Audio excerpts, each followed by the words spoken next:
How did learning sign language to surprise my deaf girlfriend expose her darkest secret? My girlfriend, Natasha, told me about being deaf the second time we met, sitting across from each other at a coffee shop with her phone between us for the speech-to-text app. She explained she'd lost her hearing at age 7 from meningitis and learned to lip-read so well that most people never realized she was deaf until conversations got complicated. She showed me how the app worked, speaking clearly while watching my lips, and I typed responses until I got better at facing her directly when I talked. The whole thing felt natural after the first awkward 10 minutes, and by our third date, I'd mostly forgotten about the hearing part because she was so good at navigating the hearing world. 3 months into dating, I met her family at a big Sunday dinner at her parents' house in Maryland. Her mom, Linda, her dad, Gregory, her older brother, Callum, and her younger sister, Iris, were all deaf, the whole family communicating in this beautiful flowing sign language I couldn't understand at all. They were patient with me, writing notes on a whiteboard and typing on phones, but I felt completely left out watching them sign to each other across the dinner table. Natasha translated some things for me, but I could tell she was exhausted by the end of the night from bouncing between 2 languages. On the drive home, she apologized for how tiring the dinner must have been for me, and I told her honestly it wasn't tiring, just frustrating that I couldn't be part of the conversations happening right in front of me. That night, I started researching ASL classes in our city and found a community college program that met Wednesday evenings and Saturday mornings. The instructor was a CODA, which I learned meant Child of Deaf Adults, and she'd grown up signing before she could speak English.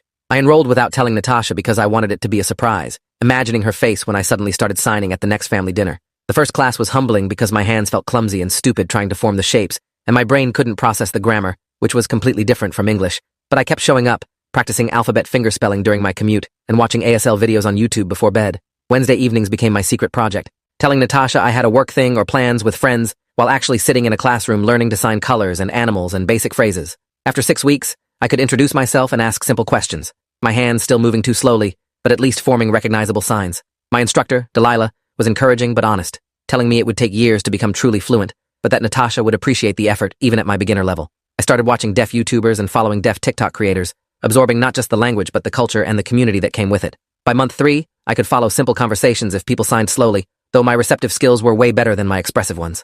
My hands still fumbled when I tried to sign, but I could understand maybe 60% of what I saw if I focused hard. Delilah suggested I start attending deaf events to practice in real situations, so I found a deaf coffee chat that met Friday mornings at a cafe downtown. I showed up terrified the first time, ordered my coffee and fumbling signs, and sat in the corner watching deaf people sign to each other with this casual fluency I desperately wanted. A guy around my age named Isaiah noticed me struggling and came over, asking in slow signs if I was learning ASL.